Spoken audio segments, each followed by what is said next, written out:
Hey, what's up, everybody? Hope you're doing well. It's Carpo here. And I wanted to bring to light a question that I've often wrestled with in my personal endeavors in life, which is what is tolerance? And I don't mean the type of tolerance as in what we will allow. And tolerance can be used multiple ways. For example, the tolerance level of something is how much of something else it can take, such as the tolerance of sound. You can only tolerate a certain level of sound before it starts to hurt. You can only tolerate a certain amount of hunger before it kills you. But I'm talking about the tolerance of accepting people for their beliefs and them accepting you for yours, if that's a possibility. The reason why it comes to light now is I've had discussions with, let's say, Christians in the past who would say that I speak about tolerance, but I don't tolerate them, or I'm intolerant to their beliefs. So I've thought about this idea, and I've become much more tolerant over the years of those who believe things that I personally don't have any faith or acceptance of whatsoever. And basically what that means to me is that we're not judging a person based on their beliefs, because everyone has something else that they can contribute, regardless of what they believe. The reason why it seems to be such a big issue is because when people believe things that to us seem ludicrous, it casts a certain shadow on their personality, according to people. An example would be two very intelligent people, intellectuals, talking about something, any subject, and then one person brings up something like hell, or mentions that they believe that the earth is 6,000 years old. Now, this is just my extreme example. But the other person, after hearing this, is more likely to think less of the person, just because they think no matter how intelligent a person is, if they can't accept some of the basic facts of history, it leads one to wonder what worth the conversation would be. This goes both ways. I've had religious folks who would have a conversation with someone who's non-religious and be intolerant of them and figure they don't want to waste their time on this conversation because a person who's doomed to hell isn't worth hanging out with them or speaking to them. Now, these are just kind of roundabout examples. Well, what about the tolerance level we have for each other here on YouTube, let's say? People and their different opinions and different ideas about what's important. So that often leads people to determine that what they know is more valuable than what someone else knows. And this is kind of the root of it all, is that one person's opinion they believe is more valid than another person's. So we have to weigh the options, and we have to weigh the evidence, and this is why we came up with the scientific method. This is why we research things, is so we can understand how they work or how they don't work. Yet, no amount of research is going to change someone's convictions on some particular subject if they've believed it for a long time. I know I use religion as an easy example because it seems to be one that's on the surface. It's always there. People are always exposed to it, day to day, day in and day out. News channels, internet, people in your workplace, people at home. Everyone has a different view on religion. And I use this example because it is the most important thing to some people, is to understand where they're from, why they're here, and where they're going. So some of us who spend a lot of time looking into the meaning of life, or have, at least in the past, start to come to an understanding that we hit a wall. Humans hit a wall. There's a certain level that we can get to as far as understanding. Now, when I hit that wall, I realized that there's two ways to go about it. You can either turn around and walk back through the things that you do know and build up on them, or you can knock the wall down and pretend like you know what's on the other side. You're taking a chance. Or you could guess what's on the other side of the wall, let's say. Better metaphor. And this is happening all around me. People research something until it's completely researched into the ground, and they hit a dead end. So they draw conclusions based on what they think. It's kind of like one of those old math problems where, guess the next number. Only problem is we don't have an equation to work off of. It's like passing the old secret around, whispering in the next guy's ear, and by the time he gets to the end, nobody knows what the original question was. So I think this is important. There's a certain level of pain that I can tolerate. I'm going to use this metaphor because in the last 3 days I've been in excruciating pain. I haven't been able to stand up. Basically almost, on the floor crying, basically can't even get in the bathtub, that kind of stuff. Now, when you're overwhelmed by that amount of pain, everything else falls aside. Nothing seems to matter. And once you've worked through that pain to the point where you can finally stand again, you start to be able to tolerate a lot more pain than you would have beforehand. For example, if you start out at baseline with no pain, and then you have excruciating pain, it can be... If you start out at baseline where you're already in pain, like I'm always in chronic pain, and then you have more pain, then when you come back to your old pain level, it's fine. It doesn't even seem so bad. You're limping around, but you still have... You're better off than you were, okay?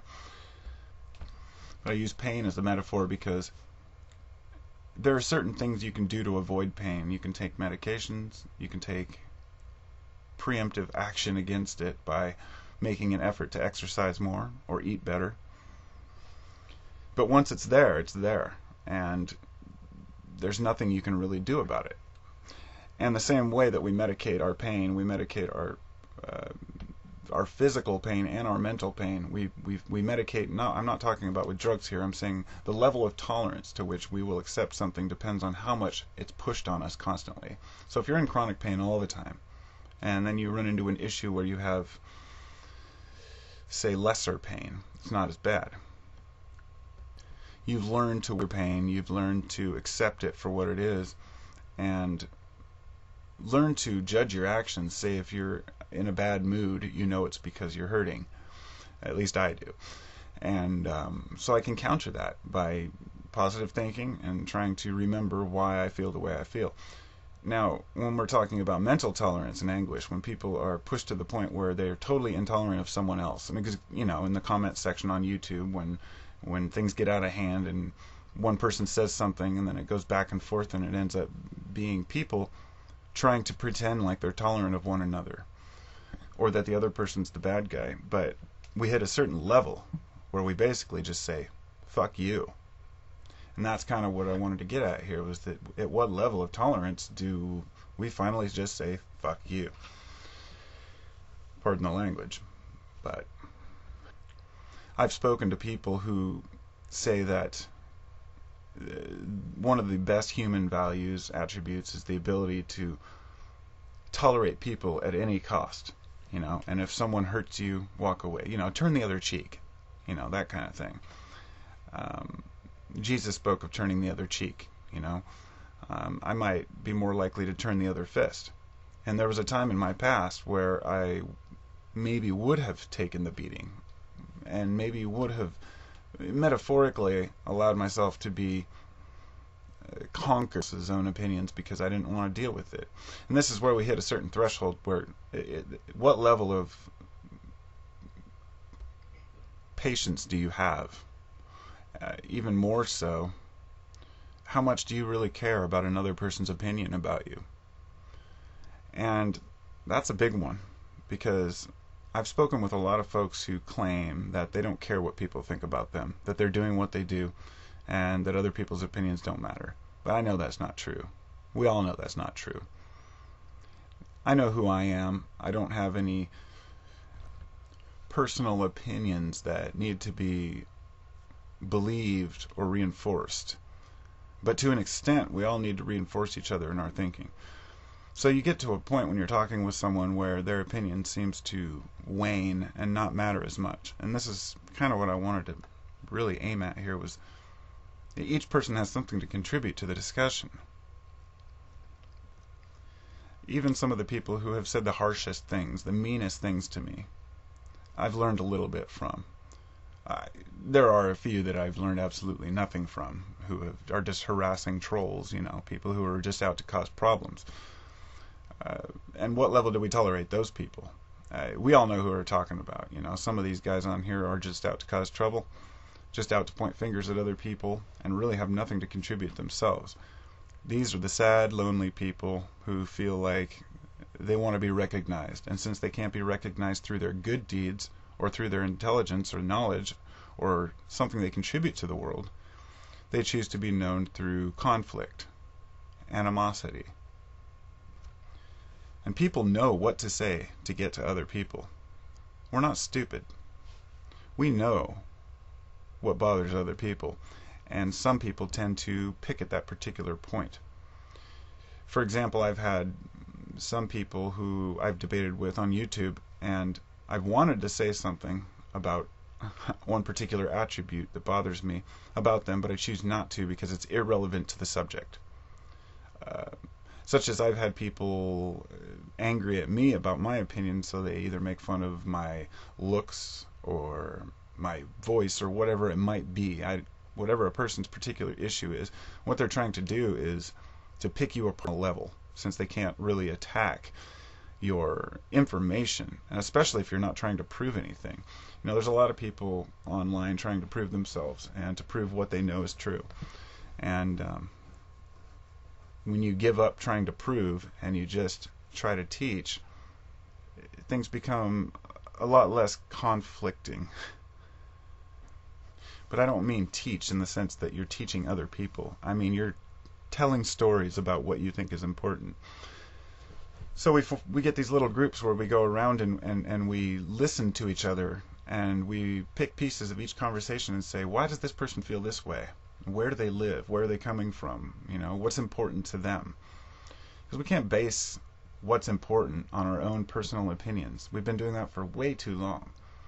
You know, our opinions have to be based on the whole of humanity. So, you know, gun control, issues like gun control and abortion, you know, they're particular to certain people, but everyone has to be part of it because it affects us all.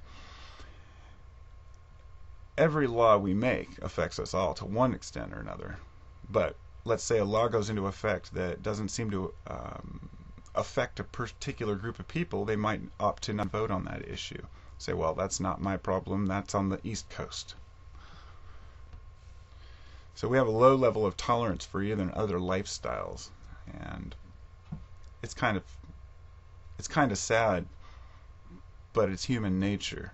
It's not a greedy thing. And we are selfish beings, and I don't like saying that because what we've done is used our consciousness to override that selfishness, to train ourselves to go against that selfish mode and try to help others. But on another hand, we're not really just selfish creatures as much as we'd like to think.